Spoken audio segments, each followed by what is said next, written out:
दोस्तों शाम के 4 बजने को आए थे। शायद सारी बकरियों में प्यास की मात्रा जाग उठी थी, तो वो सभी एकदम से चिल्लाने लगी। इतने में मैं समझ गया कि अब इन्हें पानी की जरूरत होगी। लेकिन आज इतनी जल्दी घर जाना भी ठीक नहीं था, क्योंकि गांव में किसी इंसान की मौत हो गई थी और सुबह ही उसे दफनाया गया था। ऐसे में मैंने सोचा कि आज दूसरे रास्ते से होकर घर चला जाता हूँ, क्योंकि कब्रिस्तान के करीब से गुजरने से मुझे बड़ा ही डर लगता था। जैसे ही शाम हुई तो मैं सारी बकरियों को लेकर अपने घर की तरफ चल पड़ा। हमारे गांव का वो जोहड़ हमारे गांव से थोड़ी दूरी पर पड़ता था, जिस वजह से बकरियां ले जाने में मुझे काफी दिक्कत होती थी। दूसरे रास्ते पर दूसरे किसानों के घर बने हुए थे और साथ ही में खेतों की फसल भी थी। ऊपर से बारिश के आने की संभावना बनी हुई थी और आसमान में काले बादल कहर मचा रहे थे। और दूसरी तरफ मुझे भी डर था कि कहीं बारिश का आगमन थोड़ा जल्दी ना हो जाए। मैंने अपनी सारी बकरियों को संभाला और उन्हें लेकर अपने घर की तरफ निकल पड़ा। बीच रास्ते में मुझे अपनी 4 बकरियों का कोई ठिकाना ही नहीं दिखा। जब मैंने उनकी गिनती की तो मुझे पता चला कि ये सच में हमारे ग्रुप से 4 बकरियां गायब हो चुकी हैं। ऊपर से आज मैं अकेला भी था और करीबन 50 जानवरों को एक साथ संभालना इतना आसान कहाँ होता है। पहले तो मैं अपनी बकरियों को ढूंढने के लिए उन्हें आवाज देने लगा, लेकिन कोई फायदा ही नहीं हुआ। तो मेरा दिमाग खराब हो गया। अगर मैं उन्हें बिना घर ले गया तो आज पापा मेरी तबीयत जरूर बिगाड़ देंगे। यही सोचकर मैंने बाकी बकरियों को तो रास्ते पर ही छोड़ दिया और उन्हें ढूंढने के लिए वापस से जोहड़ की तरफ निकल पड़ा, क्योंकि मैं जानता था कि जरूर वो यहीं कहीं छूट गए होंगे। और फिर मैं तत्काल ही उनको ढूंढने के लिए निकल दिया। शाम के करीबन 5:30 बजने को आए थे और ऊपर से ये रास्ता कुछ ज्यादा ही खराब था। मिट्टी का इतना ज्यादा जमावड़ा था कि पैर अंदर तक धंसने लगते। ऊपर से बारिश की संभावना तो थी, लेकिन बारिश का कोई नामो निशान नहीं था। किसी तरह पढ़ते उठते मैं फिर से जोहड़ के पास पहुंच गया, लेकिन इस बार मुझे उस जोहड़ का बहुत जोरदार सन्नाटा ही नजर आ रहा था। यहाँ तक कि मेरी चप्पल की आवाज भी मुझे साफ साफ सुनाई दे रहे थे। बाकी का सब कुछ एकदम खामोश था। उस जोहड़ का एक पत्ता भी इधर से उधर ना हिल सके, इतना गहरा सन्नाटा था वहां पर। आज सारे ग्वाले अपने अपने घर जा चुके थे और एक अकेला मैं ही बचा था, जो इतनी देर होने के बाद भी इस सुनसान खंडर भूमि में रुका हुआ था। वैसे इस जोहड़ की आकृति किसी जंगल से कम नहीं थी। घने पेड़ और छोटे गहरे पौधे, लेकिन मुझे कोई परवाह नहीं थी कि वो क्या था। पर मैं इस जगह पर आता जाता रहता था तो ज्यादा डर लगने की संभावना नहीं थी। मैं बहुत ही नॉर्मल होकर आगे की तरफ बढ़ रहा था, तो इसी बीच मैंने देखा कि मेरे पीछे पीछे कोई कुत्ता या फिर कोई छोटा मोटा जानवर घूम रहा है। मैंने उसे अपने दिमाग से नजरअंदाज कर दिया और फिर से मैं आगे बढ़ा, क्योंकि मुझे इस वक्त अपनी बकरियों की चिंता हो रही थी कि कहीं उनको कोई नुकसान ना पहुंचा दे। वैसे भी इस जोहड़ के अंदर कुत्तों जैसे जानवरों का कुछ ज्यादा ही आतंक था, और यहाँ पहले भी ऐसा कई बार हुआ था कि एक कुत्ते ने कई सारी बकरियों की जान भी ले ली थी। और अब मैं नहीं चाहता था कि दोबारा कुछ ऐसा ही हो, इसलिए मैं बहुत ही आराम के साथ उस जोहड़ का एक राउंड मारने लगा। लेकिन ताजुब की बात तो ये थी कि मुझे अपनी बकरियों का कोई नामो निशान तक नहीं मिला। मुझे लगा कि अब इतनी रात को यहाँ पर रुकना बिल्कुल भी ठीक नहीं है, तो मैं फिर से रास्ता पकड़कर अपने घर की तरफ से निकलने ही वाला था कि अचानक से एक बकरी की आवाज आई। आवाज कुछ इस तरह की थी मानो किसी छोटे मोटे बकरी के बच्चे को दर्दनाक मौत मिल रही हो। मुझे लगा कि जिसका मुझे डर था वही हो रहा है, तो मैं तेज गति से भागा और उस तरफ गया। लेकिन मेरी आंखें फटी की फटी रह गई। दरअसल जहां से ये आवाज आ रही थी वहां पर दूर दूर तक मुझे कुछ भी नजर नहीं आया, बस जोरदार पसरा हुआ सन्नाटा ही था। इसी बीच कब मैं छोटे से जंगल की दूसरी छोर पर पहुंच गया, मुझे इस बात का पता ही नहीं चला। दरअसल यहाँ से एक दूसरे गांव की शुरुआत होती थी, जो करीब 1 किलोमीटर आगे था। लेकिन मेरी आंखें उस गांव से रूबरू नहीं थी। इस समय मैं जिस काम के लिए यहाँ पर आया था, मैं उसी काम में वापस से जुट गया, यानी कि मैं अपनी बकरियों को ढूंढने लगा। कुछ देर के बाद पूरे तरीके से थक हार कर मैं नीचे बैठ गया, क्योंकि अब उनको ढूंढना मेरे बस में नहीं था। और उस समय मेरे पास एक छोटा सा मोबाइल था। मुझे ठीक से तो याद नहीं है, मगर शायद वो मोबाइल मेरे पापा का था और भूल से उस दिन मेरी जेब में आ गया था। जब वो फ़ोन बजा तो मैंने फ़ोन उठा लिया। तब सामने से मेरे पापा ही थे। पापा ने एक हल्के से स्वर में कहा, अरे बेटा, कहाँ पर हो तुम? घर पर सारे जानवर तो आ गए हैं, लेकिन तुम अभी तक घर क्यों नहीं पहुंचे? तो मैंने पापा को बताया कि मैं उस झोड़ के दूसरी तरफ पहुंच गया हूँ। जब पापा ने मेरे मुंह से ये बात सुनी तो वो मेरे ऊपर गुस्सा हो गए और बोले, तुम जानते भी हो तुम किस झोड़ की बात कर रहे हो और तुम किस जगह पर हो? इससे पहले कि मैं कुछ और बोल पाता या फिर सुन पाता, अचानक के पीछे से एक बुलडोजर की आवाज सुनाई देने लगी। शायद यहाँ पर कोई सड़क का काम चल रहा था और ये आवाज इतनी ज्यादा जोर की थी कि मैं थोड़ी देर के लिए कुछ सुन ही नहीं पाया और मेरे कानों में हल्का हल्का दर्द होने लगा। उस बुलडोजर के पास करीबन 2-3 लोग बैठे हुए थे। शायद वहां पर काम चल रहा था, तो मैं उन लोगों के पास गया ताकि थोड़ा पानी पी सकूं, क्योंकि इतनी दूर चलकर आने की वजह से मेरा गला पूरी तरह से सूख गया था। मैं उन लोगों के पास पहुंचा और पानी की बोतल मांगने लगा। पहले तो उन लोगों को मैंने ठीक से देखा नहीं। फिर उनमें से एक आदमी ने बोला, भाई साहब, आप अपनी बकरियों को ढूंढ रहे हो क्या? तो इस पर मैंने अपनी गर्दन को नीचे की तरफ हिलाया और हाँ में जवाब दिया। तो उस आदमी ने कहा, अभी भी यहाँ से 2 बकरी गुजरी हैं, कहीं वो आपकी तो नहीं? उस आदमी के इस बेतुकी बात पर मुझे बिल्कुल भी यकीन नहीं था, जो कि अभी अभी मुझे स्मरण हुआ कि कुछ देर पहले तो पापा ने मुझे फोन पर बताया था कि हमारे सारे जानवर घर आ चुके हैं। तभी मैंने मुस्कुराते हुए कहा, अरे नहीं नहीं, हमारे तो जानवर कब के घर चले गए हैं, शायद आपको कोई गलतफहमी हो गई होगी। और इतना बोलकर मैं वापस से पीछे मुड़ा और जंगली रास्तों से होता हुआ अपने घर की तरफ निकलने ही वाला था कि उनमें से एक आदमी ने एक बार फिर पीछे से आवाज देते हुए कहा, अरे भैया, जरा सुनो तो सही। मैंने अपनी गर्दन को पीछे घुमाया तो मैंने देखा कि वो एक पत्थर के पास खड़ा था और उस पत्थर को हटाने के लिए 3-4 जनों को अपने पास बुला रहा था। तभी मैंने सोचा कि यहाँ आकर व्यर्थ से जाने से तो अच्छा है मैं इनका ये काम करवा देता हूँ, भला इसमें मेरा क्या बिगड़ जाएगा। फिर उस पत्थर को हटाने के लिए मैं उनके पास पहुंचा और पूरी कोशिश करते हुए उस पत्थर को उठाने लगा। तो मैंने देखा कि उन सभी के हाथ पैर उस पत्थर के अंदर धंस गए। दिखने में ऐसा दृश्य था मानो किसी इंसान ने अपने पैरों को पानी के अंदर दे दिया हो। यह देखकर तो मैं पूरी तरह से चौंक गया और फिर वो बुलडोजर धीरे धीरे हमारी तरफ बढ़ने लगा। कहीं ना कहीं बुलडोजर बहुत ही जल्द मुझे कुचलने वाला था। मैं मौके पर ही पीछे हट गया और एकदम से पीछे गिर पड़ा। लेकिन मेरी आंखों के सामने एक ऐसा दृश्य हुआ जिसे देखकर मैं अंदर तक झंझोर सा गया। दरअसल मेरी आंखों के सामने यह उस बुलडोजर ने उन तीनों लोगों को कुचल दिया और उनका शरीर खून की पट्टी की तरह सड़क पर जम गया। ये नज़ारा इतना ज्यादा खौफनाक था कि मेरे शरीर का एक एक पुर्जा डर के मारे कांप उठा। किसी का एक्सीडेंट होते जब हम अपनी आंखों से देखते हैं तो वो पल हमारी जिंदगी का सबसे खौफनाक पल बन जाता है, और इस नज़ारे ने तो मेरे सामने ही सब कुछ किया था। तो फिर मेरा डरना एक लाजमी सी बात थी। उसी दौरान मुझे लगा कि अब यहाँ से भागना ही मेरे लिए सही होगा, और फिर मैंने वैसा ही किया। लेकिन अब उस बुलडोजर ने मेरा भी पीछा करना शुरू कर दिया। उस बुलडोजर को मेरे पीछे पीछे देख मैं समझ चुका था कि जैसी दशा उन तीनों जनों की हुई थी, कुछ ऐसा ही तमाशा मेरे साथ भी होने वाला है।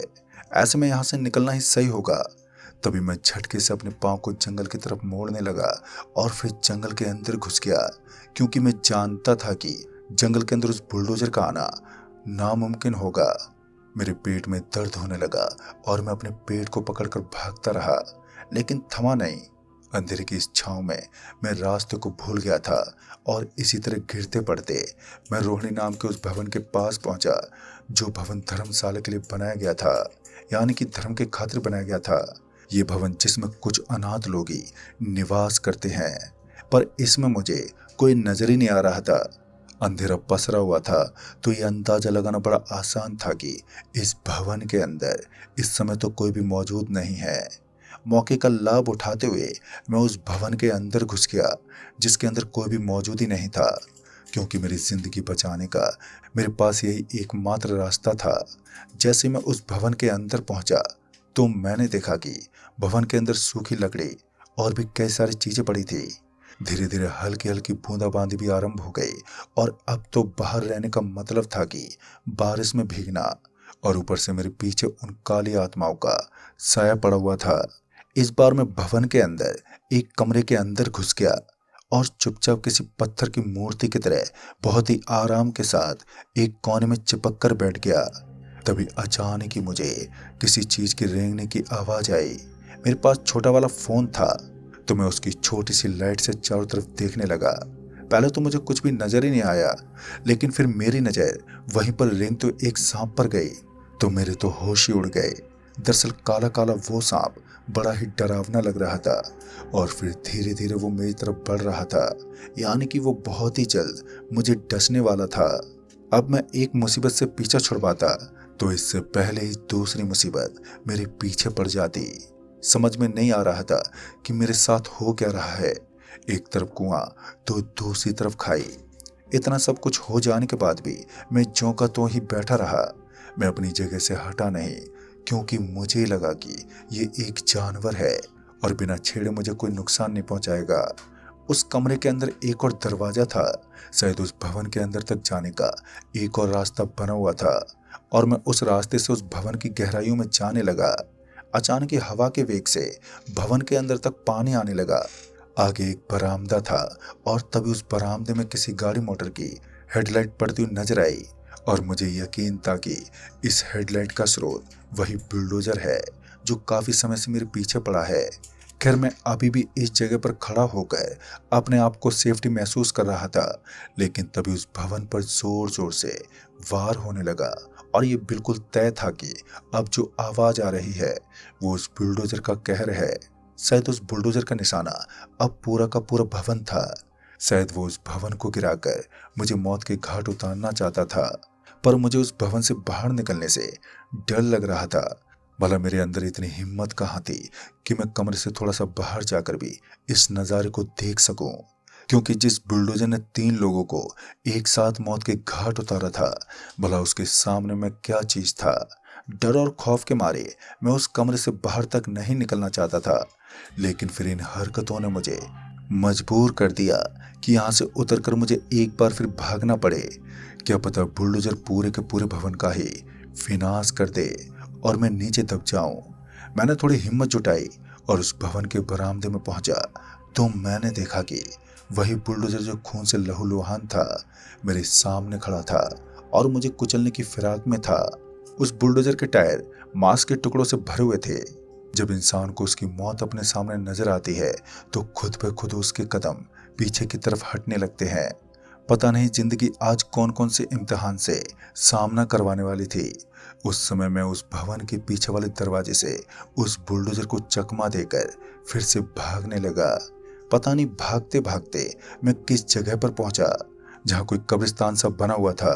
सफेद रंग की छतरी बनी हुई थी और उसके नीचे एक महिला आराम कर रही थी।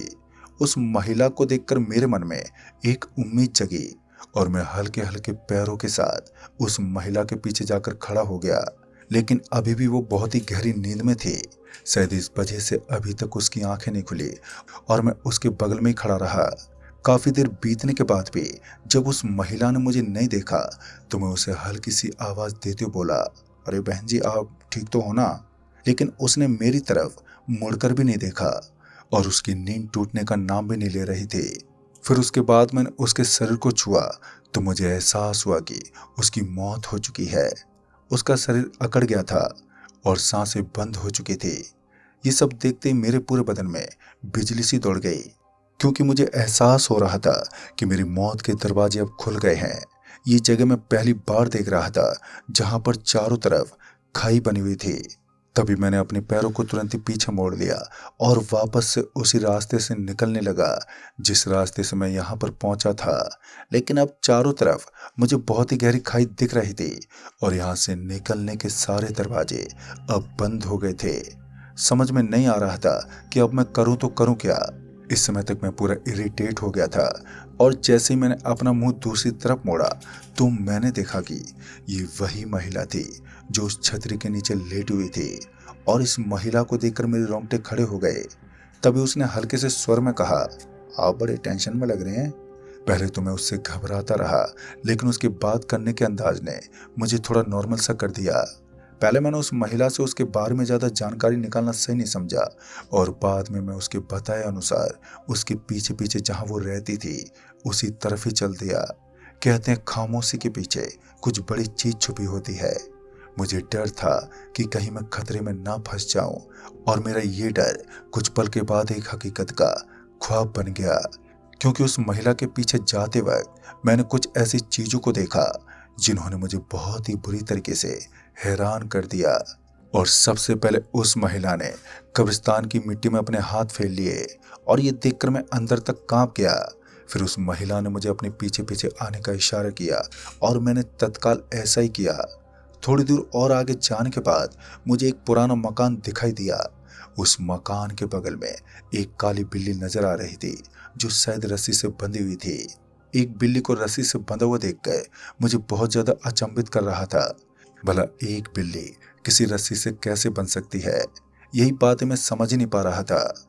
लेकिन इसके बावजूद भी मैं उस महिला के पीछे पीछे चलता रहा, क्योंकि मुझे लग रहा था कि यही मेरी जिंदगी बचा सकती है। जैसे ही हम दोनों उस मकान के पास पहुंचे तो मैंने देखा कि उस मकान की खिड़की से कोई झांकते हुए देख रहा है। पहले तो मैं उसे ठीक से देख नहीं पाया, लेकिन जब मेरी नजर उस मकान के सबसे ऊपर वाली खिड़की पर गई तो सर कटा हुआ एक आदमी मुझे उस खिड़की के अंदर से नजर आया।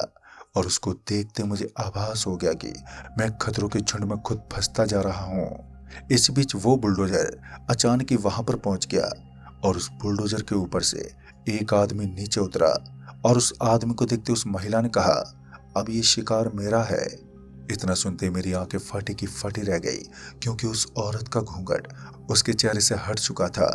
उसका चेहरा झुलसा हुआ था, मानो कुचल दिया गया हो। वो देखने मात्र से इतनी ज्यादा डरावनी लग रही थी कि मैं पीछे हट गया, और दोबारा हर बार की तरह चकमा देकर निकलने की कोशिश कर रहा था कि तभी मेरे पैर किसी चीज से अटक गए। और अब की बार जब मैंने अपने पैरों की तरफ ध्यान दिया तो मैंने देखा कि उस जमीन के अंदर से डरावने हाथ उखड़ रहे थे, जिन्होंने मेरे पैरों को एकदम से पकड़ लिया था। और उसके बाद उस घर के अंदर से सफेद सफेद परछाइयां बाहर निकलने लगी। देखते ही देखते मेरी आंखों के सामने भूतों का एक पूरा का पूरा झुंड वहां पर प्रकट हो गया। और उन सब के अंदर एक बात नॉर्मल थी कि उन सभी की नजर मेरी गर्दन पर टिकी हुई थी, यानी कि वो मेरी गर्दन उखाड़ने वाले थे, जो मेरी मौत की तरफ इशारा कर रहा था। मेरे पास बचने का कोई रास्ता नहीं था। ऐसे में मैंने उनके सामने आत्मसमर्पण कर दिया।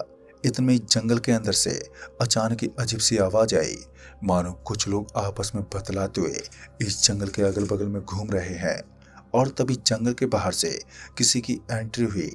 ठीक से देखने पर पता चला कि ये मेरे पापा थे, जो काफी मशक्कत करने के बाद यहाँ पहुंचे थे।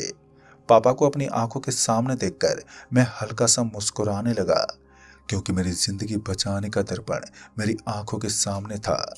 पापा के साथ करीबन 17 लोग और भी थे। सभी ने एकजुट होकर मेरी जान बचाई। पर जैसे ही वो सभी वहां पर पहुंचे तो उस बुलडोजर के साथ साथ वो सारे भूत अचानक से गायब हो गए। लेकिन मेरे पापा उन भूतों को नहीं देख सके। किसी तरह हकलाते हुए पापा को सारी बातें बताने लगा। और फिर मुझे पता चला कि कुछ दिन पहले यहाँ पर सड़क का काम चल रहा था, और उस हादसे में 4 लोगों की मौत हो गई थी। कहते हैं जब तक इस सड़क पर काम चलने की कोशिश होती है तब तक एक महिला लोगों को नजर आती है, और फिर वो महिला सभी लोगों को खत्म कर देती है। कहते हैं वो महिला एक चुड़ैल है, और उसके आतंक से इस सड़क का काम चलना अब धीरे धीरे बंद होने लगा है। लोग इस सड़क पर काम करने से कतराते हैं। कहते हैं इस सड़क की एक पुरानी कथा है, जब पहली बार इस सड़क का निर्माण हुआ था तब यहाँ एक कब्रिस्तान हुआ करता था। सरकार ने कब्रिस्तान को ही दफना दिया। जैसे हम इंसान को उसके परिवार से अलग करते हैं, वैसे ही भूतों का विखंडन हो गया। अब वास्तविकता क्या है और काल्पनिक, ये तो कोई नहीं जानता। लेकिन असलियत से रूबरू होने के लिए इतना काफी होता है कि सच में इस दुनिया में पैरानॉर्मल एक्टिविटी का भी एक नाम मौजूद है।